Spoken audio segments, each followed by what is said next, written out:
Hello students, welcome back to my YouTube channel. Students, আজকে আমি তোমাদের কাছে আলোচনা করতে চলেছি West Bengal board of secondary এডুকেশনের ক্লাস 10-এর নয়নতারা শ্রীগালের লেখা দ্য পাসিং অ্যাওয়ে বাপু নামক স্মৃতি কথাটি সম্পর্কে। টেক্সটটি শুরু করার আগে আমি তোমাদেরকে নয়নতারা শ্রীগাল সম্পর্কে তোমাদের টেক্সট বইয়ের মধ্যে যে একটা ছোট্ট স্ট্র্যাঞ্জা আছে সেটি একটু পড়ে পড়ে বুঝিয়ে দিই। দেখো, নয়নতারা শ্রীগাল 1927, অর্থাৎ নয়নতারা শ্রীগাল জন্মগ্রহণ করেছিলেন 1927 খ্রিস্টাব্দে।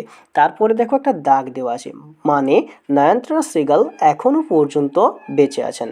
Is one of the first female Indian writers in English to receive wide recognition.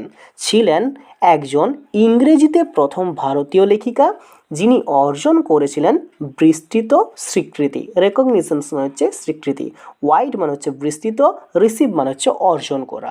অর্থাৎ ইংরেজিতে প্রথম ভারতীয় লেখিকা হিসাবে একটা বিস্তৃত স্বীকৃতি অর্জন করেছিলেন নয়নতারা শ্রীগাল।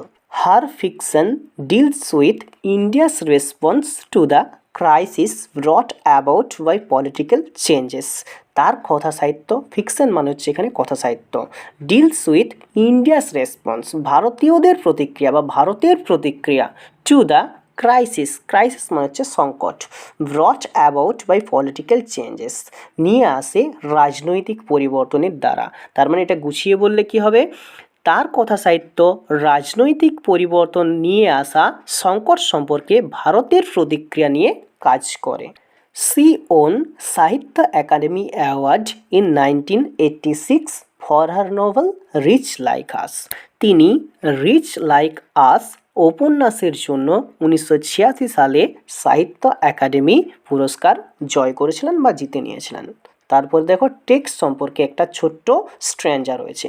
দ্য টেক্সট, এই পাঠ্যটি an extract from Nayantara Sahgal's memory prison and chocolate cake. এটা নয়নতারা শ্রীগালের স্মৃতিকথামূলক একটি গল্প প্রিজন অ্যান্ড চকলেট কেক থেকে নেওয়া হয়েছে। রিকাউন্টস, যেটা বর্ণনা করছে the incidents following the death of Gandhiji, গান্ধীজির মৃত্যুর পরবর্তী সময়ের ঘটনাটা বর্ণনা করছে এই টেক্সটটা। ইট ভিভিডলি ডেসক্রাইব, এটা স্পষ্টভাবে বর্ণনা করছে not only the author's personal sense of loss, শুধুমাত্র আমাদের যে লেখিকার ব্যক্তিগত ক্ষয়ক্ষতি সম্পর্কেই নয়, বাট অলসো আরও বর্ণনা করছে the collective grief of the entire nations, অর্থাৎ আমাদের সমগ্র দেশের সম্মিলিত শোককেও বর্ণনা করছে। At the passing away of Mahatma Gandhi, Mahatma গান্ধীর মৃত্যুর পরে আমাদের দেশের সম্মিলিত মানুষের শোককে একসঙ্গেও কিন্তু এখানে বর্ণনা করা হয়েছে। অর্থাৎ এখানে কি বলতে চাইলো, এই টেক্সটার মাধ্যমে শুধুমাত্র নয়নতারা শ্রীগালের ব্যক্তিগত ক্ষয়ক্ষতি বা ব্যক্তিগত দুঃখকে বর্ণনা করা হচ্ছে না, এই টেক্সটটি আরও স্পষ্টভাবে বর্ণনা করছে মহাত্মা গান্ধীর মৃত্যুতে সমস্ত জাতির বা সমস্ত মানুষের সম্মিলিত শোককেও। এরপরে আমরা টেক্সটটা পড়ব। দেখো, টেক্সটটা যেহেতু নয়নতারা শ্রীগালের মেমোরি সম্পর্কে বলা আছে বা তার স্মৃতিকথা সম্পর্কে বলা আছে, যার জন্য এখানে নয়নতারা শ্রীগাল আমাদের কাছে এই টেক্সটটি উপস্থাপন করবে বা নয়নতারা শ্রীগাল এখানে মেন কথক হবে, যে আমাদেরকে এই দেশের অবস্থাটা এবং তার মনের অবস্থাটা সম্পর্কে বলবে। সো দেখো, I was having tea at home, বলছে আমি চা খাচ্ছিলাম বাড়িতে, অন দ্য ইভিনিং, সন্ধ্যাবেলায়, অফ 30 জানুয়ারি 1948, অর্থাৎ 30শে জানুয়ারি 1948 খ্রিস্টাব্দে আমি যখন চা খাচ্ছিলাম আমার বাড়িতে সন্ধ্যাবেলায়, হোয়েন, তখন, আই ওয়াজ কল্ড, আমাকে ডাকা হয়েছিল, to Birla House by an urgent telephone, অর্থাৎ একটা জরুরি টেলিফোন করে আমাকে বিড়লা হাউসে ডাকা হয়েছিল। Gandhiji had been shoot on his way to a prayer meeting, Gandhiji গুলিবিদ্ধ হন অন হিজ ওয়ে, তার যাবার পথে, টু প্রেয়ার মিটিং, প্রার্থনা সভায়, অর্থাৎ প্রার্থনা সভা করতে যাওয়ার পথে গান্ধীজি গুলিবিদ্ধ হন। আই ওয়াজ নাম্ব, আমি অসাড় হয়ে পড়েছিলাম। উইথ শক, হতবাক হয়ে পড়েছিলাম। As I got into the car, যেইমাত্র আমি গাড়িতে উঠলাম এই খবরটা পাওয়ার পরে আমি হতবাক হয়ে গেলাম। তাহলে আমাদের লেখিকা কেন হতবাক হয়ে গিয়েছিল? কারণ এটা একটা শকিং নিউজ। এই নিউজটা শোনার পরে যখন তাড়াতাড়ি করে নয়নতারা সেহগাল তার গাড়িতে উঠল বা সেখানে পৌঁছানোর জন্য গাড়িতে যেয়ে পরে বসলো, তখন এটা ভাবার পরে সে হতবাক হয়ে পড়েছিল। অ্যাট দ্য বিড়লা হাউস, অর্থাৎ বিড়লা হাউসে গান্ধীজির রিলেটিভস, গান্ধীজির আত্মীয়রা অ্যান্ড ফলোয়ার্স এবং অনুগামীরা had gathered round his body, তার দেহটির চারিদিকে জড়ো হয়ে দাঁড়িয়েছিল, অর্থাৎ গোল করে দাঁড়িয়েছিল। তাহলে দেখবে আমাদের যখন কোনো বিপদ হয়, আমাদের আত্মীয়রা এবং আমাদেরকে যে ভালোবাসে সেই সমস্ত ব্যক্তিরা আমাদের সামনে কিন্তু থাকে। সেই রকম অবস্থা গান্ধীজিকে যখন গুলিবিদ্ধ করা হয়েছে, সেই রকমভাবে গান্ধীজির আত্মীয় স্বজনেরা এবং তার অনুগামীরা তার দেহটির চারিদিকে জড়ো হয়ে দাঁড়িয়েছিল। তারপরে দেয়ার ওয়াজ সাইলেন্স, সেখানে ছিল নীরবতা। ইন দ্য রুম, সেই কক্ষটিতে, as Gandhiji breathe his last, Gandhiji শেষ নিঃশ্বাস ত্যাগ করার সাথে সাথে ঘরে নীরবতা বিরাজ করছিল। অর্থাৎ গান্ধীজি যখন গুলিবিদ্ধ হওয়ার পরে মাটিতে পড়ে গিয়েছিল, তারপরে যখন সে শেষ নিঃশ্বাস ত্যাগ করছিল, তখন সমস্ত ঘরটা বা সমস্ত কক্ষটা একটা নীরবতা হয়ে গিয়েছিল বা নীরব হয়ে গিয়েছিল। কেউ কোনো মুখে কথা বলছে না। এরকম অনেক সময় হয়, দেখবে আমাদের ঘরে যদি কেউ মারা যায়, সে শেষে কী বলে যাচ্ছে সেটা কিন্তু মনে রাখা হয়, যার জন্য আমরা সকলে চুপ হয়ে দাঁড়িয়ে থাকি তার কথাটা শোনার জন্য। ওয়ার্ডস অফ বাপুস ডেথ, অর্থাৎ বাপুর মৃত্যুর খবরটা হ্যাড স্প্রেড, ছড়িয়ে পড়েছিল থ্রু দিল্লি, দিল্লিতে, লাইক এ ফ্লেম, একটা শিখার মতো, ফ্যান্ড বাই উইন্ড, যেটা বাতাসে জ্বলন্ত হয়ে যায়।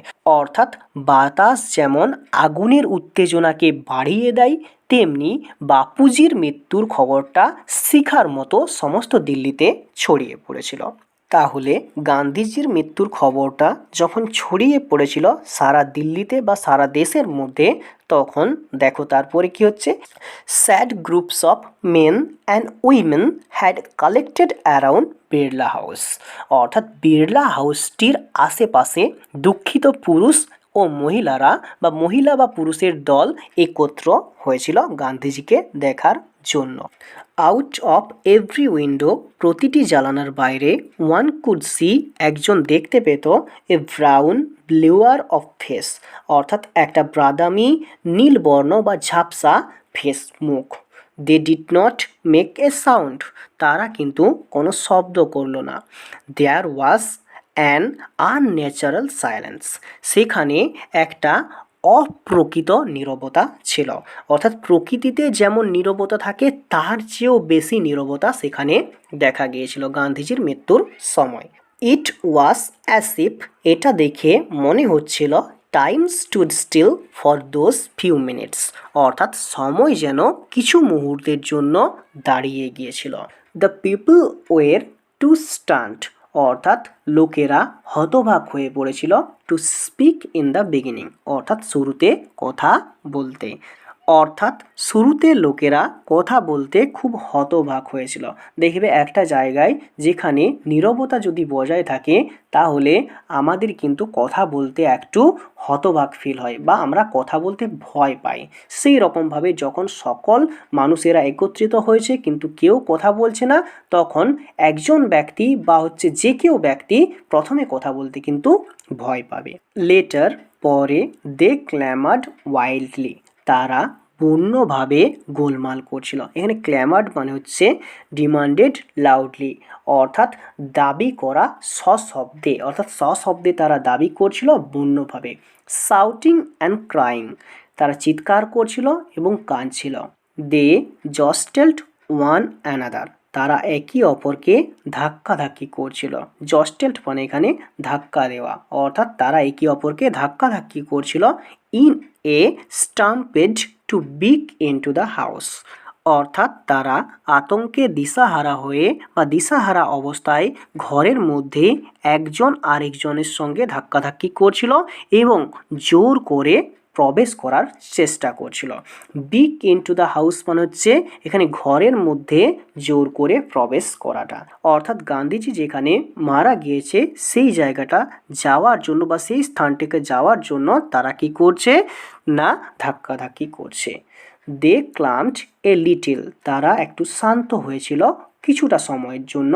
হোয়েন, যখন ইট ওয়াজ অ্যানাউন্সড, এটা ঘোষণা করা হয়েছিল দ্যাট যে দে উড বি অ্যালাউড, তাদেরকে অনুমতি দেওয়া হবে টু সি গান্ধীজি, গান্ধীজিকে দেখার জন্য বিফোর দ্য ফিউনারেল, অর্থাৎ তার অন্ত্যেষ্টিক্রিয়ার আগে।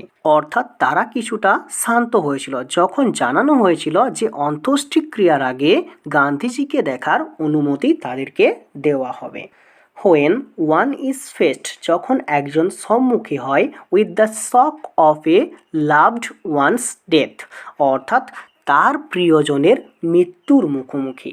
অর্থাৎ যখন একজন প্রিয়জনের মৃত্যুর শোকের মুখোমুখি হয়, ওয়ান হুইম্পার্স, অর্থাৎ হুইম্পার্স মানে কি মেক্স লো ক্রাইং নয়েজেস, অর্থাৎ কি একজন গঙ্গিয়ে গঙ্গিয়ে কাঁদে, অর্থাৎ বিলাপ করে কাঁদে। What will become of me now that he has left me, তিনি আমাকে ছেড়ে চলে গেছেন, এখন আমার কি হবে। তার মানে গান্ধীজি মারা গিয়েছে। গান্ধীজি মারা যাওয়ার পরে গান্ধীজির যে অনুগামীরা আছে, তার যে রিলেটিভসরা আছে, তারা ভাবছে এখন আমাদের কি হবে, তিনি তো আমাদেরকে ছেড়ে চলে গিয়েছেন।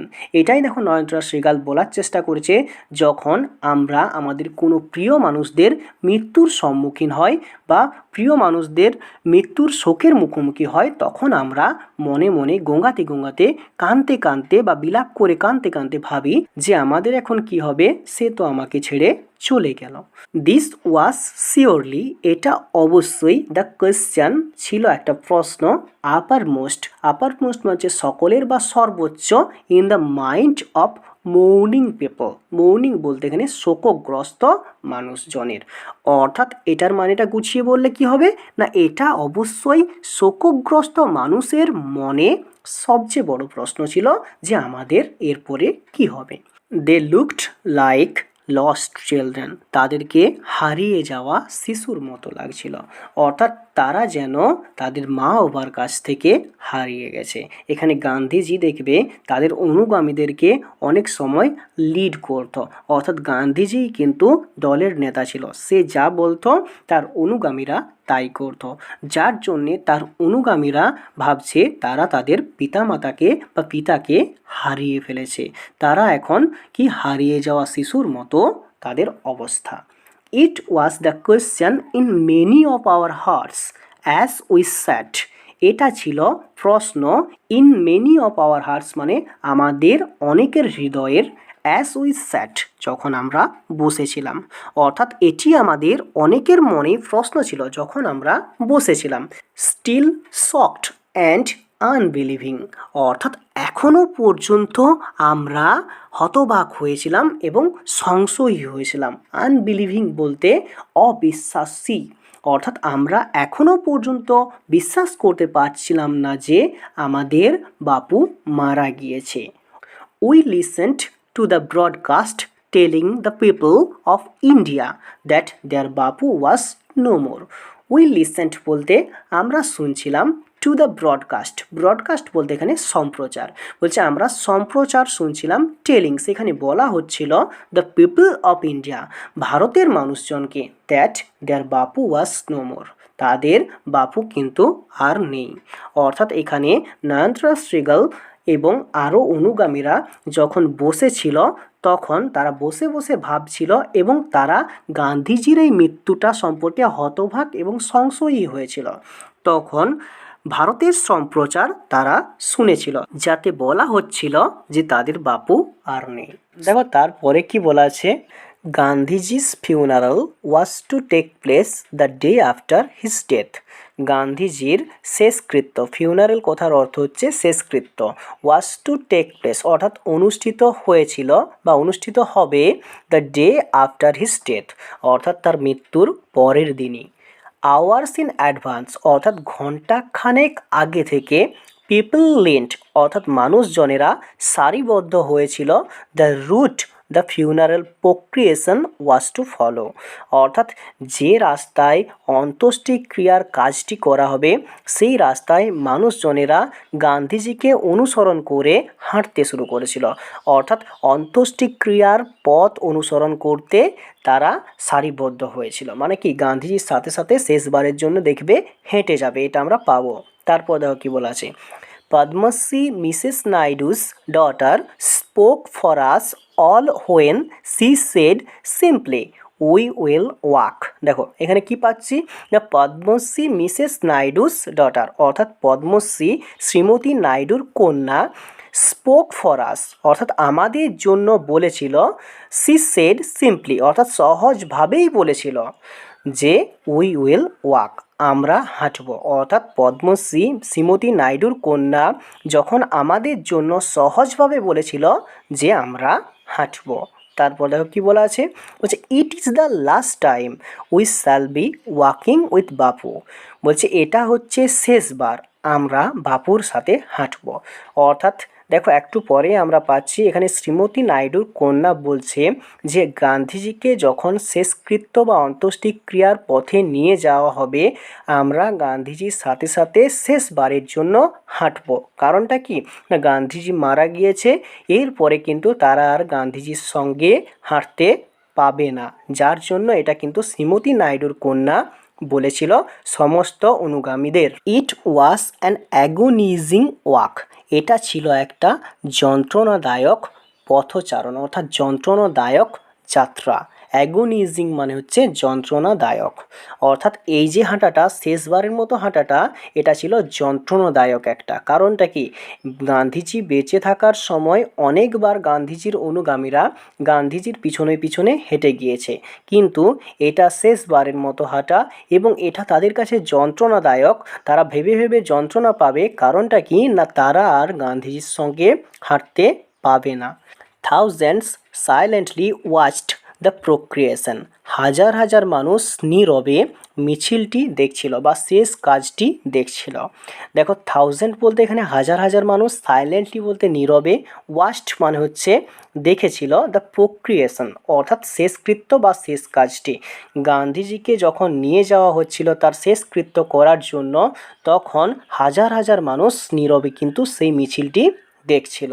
বাপু lay on an open truck, বাপু একটি খোলা ট্রাকে শুয়েছিল। কভার্ড উইথ ফ্লাওয়ার্স অর্থাৎ ফুল দিয়ে কিন্তু তিনি ঢাকা ছিল। অর্থাৎ বাপুকে একটা খোলা ট্রাকে শোয়ানো হয়েছিল এবং তার সারা শরীর ফুল দিয়ে ঢাকা দেওয়া হয়ে গিয়েছিল। Thousand of people wept trying to touch Bapu's feet, অর্থাৎ হাজার হাজার লোক কেঁদেছিলেন এবং বাপুর পা ছুঁতে চেষ্টা করেছিলেন। তাহলে বাপু হচ্ছে তাদের কাছে একজন আইডল, যার জন্য বাপুর পাগুলি কিন্তু তারা ছুঁতে চেয়েছিল এবং শেষবারের মতো আশীর্বাদ নিতে চেয়েছিল, যার জন্য তারা বলছে হাজার হাজার মানুষ বাপুর পাগুলি ছুঁতে চাওয়ার চেষ্টা করলেন। It was impossible to move in the thick crowd, thick crowd বলতে ঘন ভিড়, অর্থাৎ এটা কি বলতে চেয়েছে, ঘন ভিড়ের মধ্যে চলা প্রায় অসম্ভব ছিল। ইম্পসিবল মানে হচ্ছে অসম্ভব, মানে এত বেশি ভিড় উৎপন্ন হয়েছিল বা এত বেশি মানুষের জমায়েত হয়েছিল বাপুর চারিপাশে যে এখানে ভিড়ের মধ্যে চলাটা অসম্ভব ছিল। এটা নয়নতারা শ্রীগাল আমাদেরকে বলছে। অ্যাজ আই মুভড ফরওয়ার্ড, অর্থাৎ নয়নতারা শ্রীগাল দেখো বলছে যেই মাত্র আমি সামনের দিকে গেলাম, স্লোলি অর্থাৎ ধীরে ধীরে, আই আন্ডারস্টুড আমি বুঝতে পেরেছিলাম, I was not merely in the midst of the grieving people, অর্থাৎ আমি কেবল দুঃখী মানুষের মাঝে ছিলাম না। অর্থাৎ আমি যে শুধুমাত্র বাপুর এই মৃত্যুতে আমি দুঃখ পেয়েছি শুধু তাই নয়, অর্থাৎ এখানে অনেক মানুষ আছে, অনেক গান্ধীজির অনুগামী আছে যারা গান্ধীজির মৃত্যুতে কিন্তু দুঃখ পাচ্ছে, যার জন্য নয়নতারা শ্রীগাল কি বলতে চেয়েছে যে আমি শুধুমাত্র দুঃখী মানুষদের মধ্যে ছিলাম না, এখানে অনেক দুঃখী মানুষ আছে যারা বাপুর মৃত্যুতে কিন্তু দুঃখ পেয়েছে। This was even more than the funeral procession of India's beloved leader. বলছে এটা এমনকি মোর দ্যান আরও বেশি দ্য ফিউনারাল শেষকৃত্য বা শেষ কাজ, প্রক্রিয়েশন বলতে মিছিল, অফ ইন্ডিয়াস বিলাভেড লিডার অর্থাৎ ভারতের প্রিয় নেতার শেষকৃত্যের মিছিলের চেয়েও এটি বেশি ছিল। অর্থাৎ এখানে কি বলতে চেয়েছে না, ভারতের যদি কোনো প্রিয় নেতা থাকে অর্থাৎ সেই প্রিয় নেতার শেষকৃত্যের মিছিলের চেয়েও বেশি ছিল এই গান্ধীজির মৃত্যুর মিছিলটা। I was among people for whom walking with Bapu had a special meaning. বলছে আমি এমন লোকেদের মধ্যে ছিলাম যাদের জন্য বাপুর সাথে হাঁটার একটা বিশেষ অর্থ ছিল। অর্থাৎ এখানে যে সমস্ত ব্যক্তিরা রয়েছে তারা বাপুর সঙ্গে হেঁটেছে এর আগে অনেকবার, যার জন্য বলছে আমিও ছিলাম এমন একজন ব্যক্তি। অর্থাৎ নরেন্দ্র শ্রীগাল এখানে বলতে চেয়েছে আমিও বাপুর সাথে হাঁটার যে একটা অর্থ সেই অর্থটা কিন্তু বুঝতে পেরেছিলাম, যে মানুষজনেরা কেন বাপুর সঙ্গে হেঁটেছিল বা হাঁটছে। We had walked with Bapu over the rough and smooth of India's recent history. India's recent history বলতে ভারতের সাম্প্রতিক ইতিহাস, রাফ অ্যান্ড স্মুথ বলতে রুক্ষ ও মসৃণ, আর ওয়াকড বলতে এখানে হাঁটা। বলছে উই হ্যাড ওয়াকড আমরা হেঁটেছিলাম উইথ বাপুর সঙ্গে, over the rough and smooth of India's recent history অর্থাৎ সাম্প্রতিক ইতিহাসের রুক্ষ ও মসৃণ পথে ভারতে বাপুর সঙ্গে আমরা সকলে হেঁটেছিলাম। We could not now accept বলছে আমরা স্বীকার করতে পারছি না, অ্যাকসেপ্ট মানে হচ্ছে স্বীকার করা, দ্য ফ্যাক্ট দ্যাট এই ঘটনাটি যে দ্য ম্যান এই মানুষটি হু হ্যাড লিড আস যে আমাদেরকে নেতৃত্ব দিয়েছে ওভার মেনি ডিফিকাল্ট পথস অর্থাৎ বিভিন্ন কঠিন পথে was never going to walk with us again অর্থাৎ আমাদের সাথে আর কখনো হাঁটবেন না। অর্থাৎ বাপু তো মারা গিয়েছে, যার জন্য এখানে বাপুর অনুগামীরা বলছে যে আমরা এটা স্বীকার করতে পারছি না যে এই মানুষটি যে আমাদের কঠিন পথে চালিত করেছিলেন বা কঠিন পথে আমাদেরকে নেতৃত্ব দিয়েছিলেন, এবং আমরা এখন সেটা ভেবেই দুঃখ পাচ্ছি যে এই মানুষটি আমাদের সঙ্গে আর হাঁটবেন না। Bapu's slight figure had walked অর্থাৎ বাপুর হালকা দেহ হেঁটেছিল, স্টাফ ইন হ্যান্ড অর্থাৎ হাতে লাঠি নিয়ে বা কর্মীদের সঙ্গে নিয়ে, over a large part of India ভারতের বিশাল অংশ জুড়ে তিনি হেঁটে বেরিয়েছেন। অর্থাৎ মহাত্মা গান্ধী ভারতের বিশাল অংশ জুড়ে হাতে লাঠি নিয়ে এবং পিছনে তার কর্মীদের নিয়ে অনেক দূর হেঁটে বেরিয়েছেন। অর্থাৎ সারা ভারতই বলতে গেলে তিনি হেঁটে বেরিয়েছেন। To walk is to make slow progress অর্থাৎ হাঁটাটা হচ্ছে ধীরে ধীরে এগিয়ে চলা। অর্থাৎ বাপুও কিন্তু হেঁটে হেঁটে ধীরে ধীরে এগিয়ে চলেছিলেন। ইট ইজ টু থিঙ্ক এটা মনে রাখতে হবে, উইথ ক্লিয়ারিটি অর্থাৎ কি না স্পষ্টতরভাবে, অ্যান্ড ক্লোজলি অর্থাৎ সামনের থেকে, look at all that is around you তোমাদের চারিপাশের সমস্ত কিছুকে, from small insect to horizon অর্থাৎ কি ক্ষুদ্র পোকামাকড় থেকে দিগন্ত পর্যন্ত, ইন দ্য ডিস্টেন্স মানে কি না দূরবর্তী কোনো জায়গা। তাহলে এখানে কি বলতে চেয়েছে, এটি স্পষ্টতার সঙ্গে চিন্তা করা এবং আপনার চারিপাশের সমস্ত কিছুর কাছ থেকে দূরত্বে ক্ষুদ্র পোকামাকড় থেকে দিগন্ত পর্যন্ত সমস্ত দিকে নজর দেওয়া। বলছে মোর over to walk was often the only way open to the average Indians. More over বলতে অধিক কিন্তু, টু ওয়াক ওয়াজ অফটেন বলছে হাঁটা চলাটা প্রায়শই, দ্য অনলি ওয়ে একমাত্র উপায়, open to the average Indian গড় ভারতীয়দের জন্য উন্মুক্ত ছিল। অর্থাৎ বেশিরভাগ ভারতীয়রা পায়ে হেঁটে চলতে প্রায়শই পছন্দ করত, তাদের কাছে পায়ে হেঁটে চলাটা খোলা ছিল। ইট রিকোয়ার্ড নো ভেহিক্যালস, অর্থাৎ এটাতে কোনো প্রয়োজন ছিল না যানবাহন, এক্সেপ্ট হিজ ওন বডি, অর্থাৎ তার নিজের শরীর ছাড়া, and cost him nothing but his energy, এবং কোনো মূল্যও দিতে হতো না শুধুমাত্র তার শক্তিটা ছাড়া। অর্থাৎ আমরা যখন দেখবে রাস্তায় হেঁটে যাব, আমাদের দেহের শক্তি ছাড়া আর অন্য কিছু কিন্তু ব্যয় হতো না।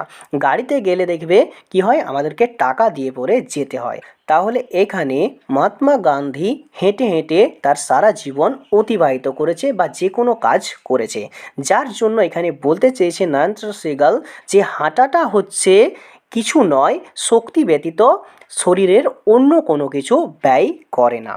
Gandhiji took this necessity as he took much that was কমনপ্লেস।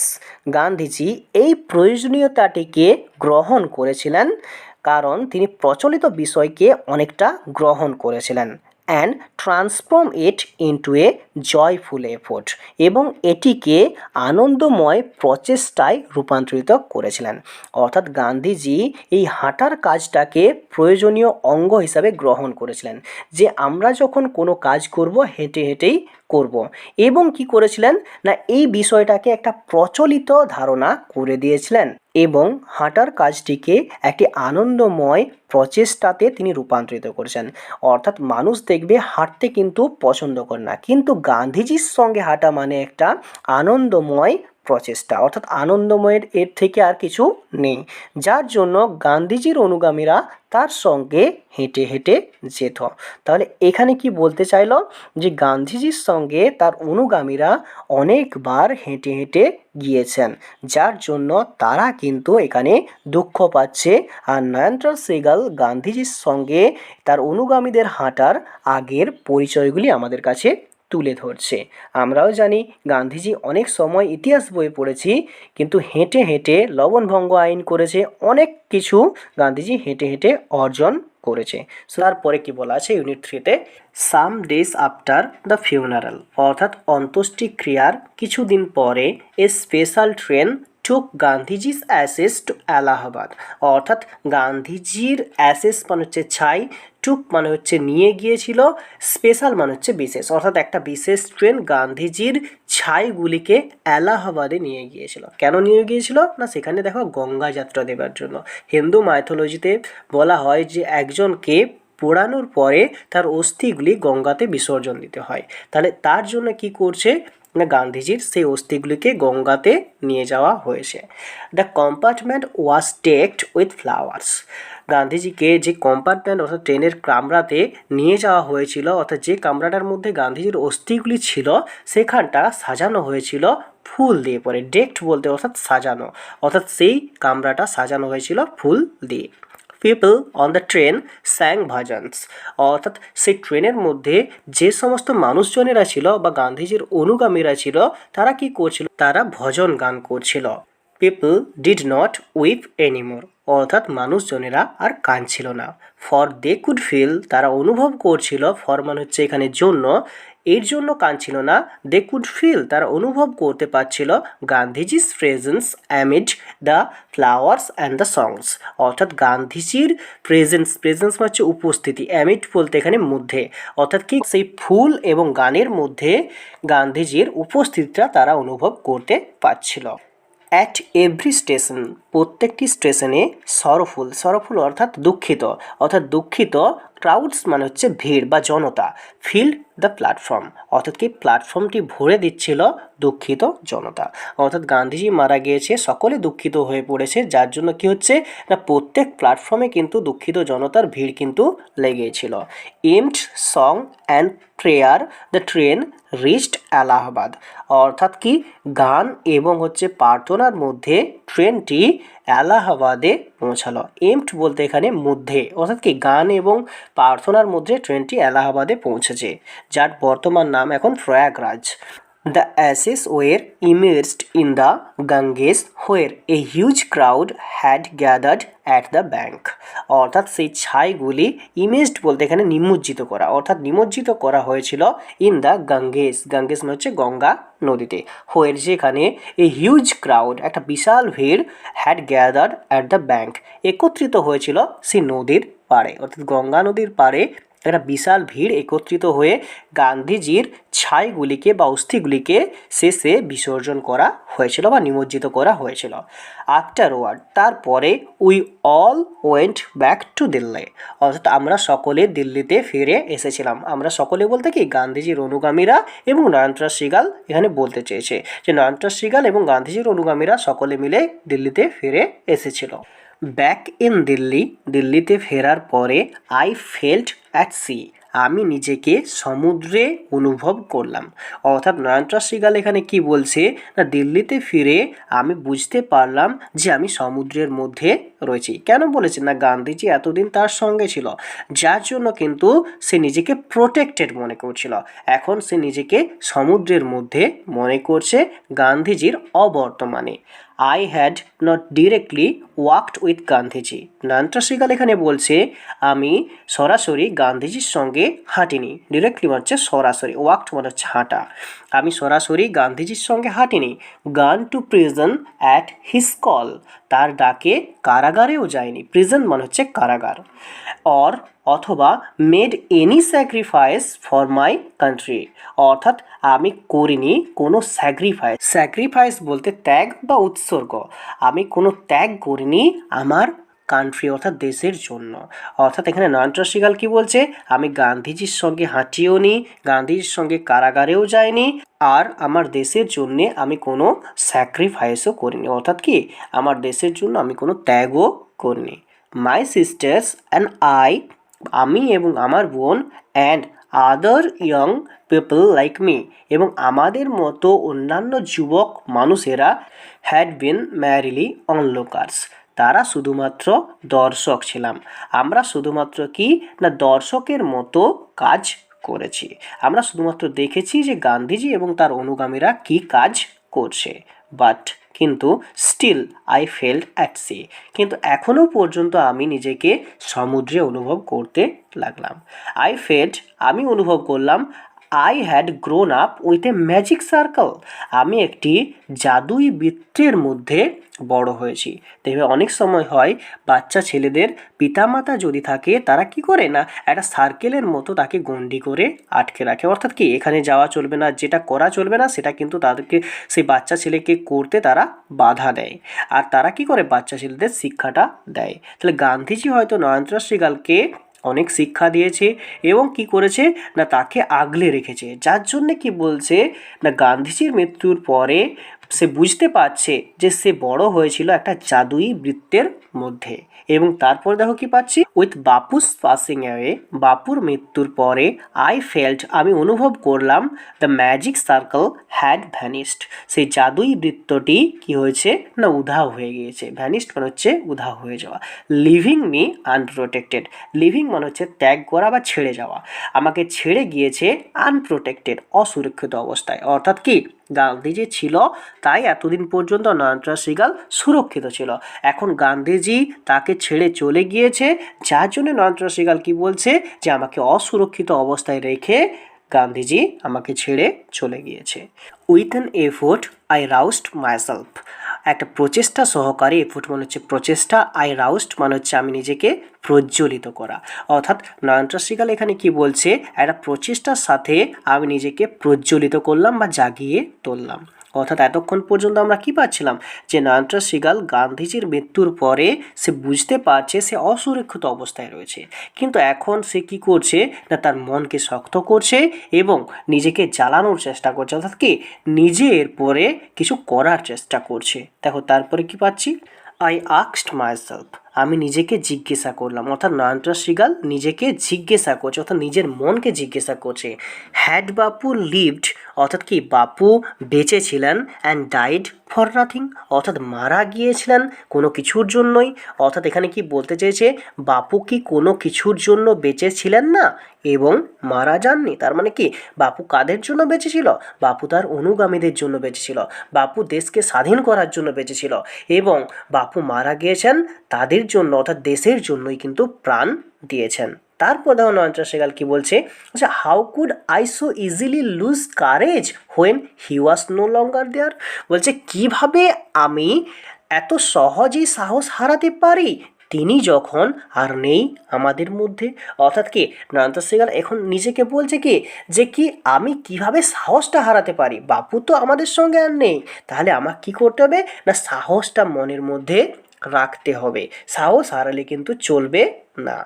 My values ওয়ের not so weak, দেখো এখানে কি বলছে, বলছে আমার মান বা মূল্যটা এতটা দুর্বল ছিল না, তার মানে কি বলতে চাইছে, বলছে আমার মনটা কিন্তু এতটা দুর্বল নয়, বাপুর মারা যাওয়ার পরে আমি সেটা একসেপ্ট করতে পারছি না যে বাপু মারা গিয়েছে, কিন্তু আমি চাইলে আমি প্রচেষ্টা করলে মেবি আমিও তো একজন লিডার হতে পারি, আমিও তো দলটাকে নেতৃত্ব দিতে পারি, একটা মানুষ তো সারা জীবনের জন্য নেতৃত্ব দিতে পারে না, তাহলে এখানে নয়নতারা সেহগাল সেটা ভেবে কি বলছে যে আমার মনটা কিন্তু এতটা দুর্বল নয়। Millions of people would have been ordinary folk but for Bapu, বলছে লক্ষ লক্ষ মানুষ সাধারণ লোক হলেও কিন্তু বাপু, দেখো এখানে কি বলছে অর্ডিনারি ফোক বলতে এখানে সাধারণ জাতি বা সাধারণ মানুষ বলতে পারো বা সাধারণ গোষ্ঠী বলতে পারো, বাট ফর বাপু কিন্তু বাপুর জন্যই তারা সাধারণ মানুষ ছিল।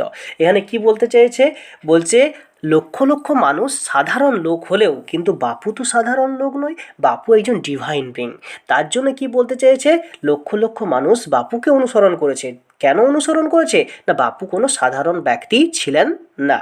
হি ব্রট দেম আউট, অর্থাৎ সে তাদেরকে তুলে এনেছিলেন, অর্থাৎ কি বাইরে বের করে এনেছিলেন, অফ ইন্ডিফারেন্স, ইন্ডিফারেন্স বলতে এখানে উদাসীনতা, অ্যান্ড অ্যাওয়েকেন্ড এবং জাগিয়ে তুলেছিলেন দেম তাদেরকে, টু ওয়ান অ্যানাদার সাফারিং, একই অপরের কষ্টে, তার মানে এখানে কি বলতে চেয়েছিলেন যে বাপু সকলকে উদাসীনতা থেকে বাইরে এনেছিলেন এবং একই অপরের কষ্টে তাদেরকে জাগিয়ে তুলেছিলেন, অর্থাৎ মানুষ তো মানুষের জন্য, তাহলে কি একে অপরের কষ্ট বুঝতে হবে এবং বাপু তার অনুগামীদের এটাই শিখিয়েছিলেন, এটাই বুঝিয়ে দিয়েছিলেন যে আমাদেরকে একে অপরের কষ্টতে সাহায্য করতে হবে, তার জন্য কি বলতে চেয়েছে না বাপু তাদের এই উদাসীনতা থেকে বাইরে বের করে এনেছিলেন। হোয়াট ইফ, তাহলে কি হবে না বাপু ইস গান, বাপু তো চলে গেলেন, অর্থাৎ কি বাপু তো চলে গেলেন আমাদের ছেড়ে, আমাদের কি হবে, তার জন্য এখানে কি বলছে না আমাদেরকেও বাপুর পথে অনুসরণ করে চলতে হবে, অর্থাৎ কি বাপু তো আমাদেরকে শিখিয়ে দিয়ে গেছেন জীবনের শিক্ষাটা, তাহলে তার শিক্ষায় শিক্ষিত হয়ে আমাদেরকে কিন্তু সামনে আগিয়ে যেতে হবে। উই ওয়ের স্টিল দেয়ার, আমরা তো এখানে এখনও রয়েছি, অর্থাৎ কি বাপু নেই তাতে কি হয়েছে, আমরা তো রয়েছি, বাপুর অনুগামীরা তো রয়েছি, আমরা বাপুকে আমাদের মধ্যে বাঁচিয়ে রাখবো। দেখো তার পরের লাইনে পাচ্ছি, বলছে ইয়ং, যুবক, স্ট্রং, শক্তিশালী, প্রাউড, গর্বিত, to bear his banners before us, তার নিশানাটা নিয়ে সামনে নিয়ে চলার জন্য, অর্থাৎ কি বাপু নেই তো কি হয়েছে, আমরা তরুণ, শক্তিশালী, গর্বিত, আমরা যে অনুগামীরা রয়েছি সে অনুগামীরা বাপুর নিশানাটা সামনে নিয়ে পরে গর্বের সহিত এগিয়ে যাব, অর্থাৎ কি বাপুকে সামনে নিয়ে বাপুর চিহ্নটা সামনে নিয়ে আমরা কি করব এগিয়ে যাব সামনের দিকে, তার মানে এখানে কি বলতে চেয়েছে বাপু নেই তো কি হয়েছে, আমরা বাপুকে স্মরণ করে বাপুর নিশানা সামনে রেখে আমরা গর্বের সঙ্গে তার অনুগামীরা এগিয়ে যাব।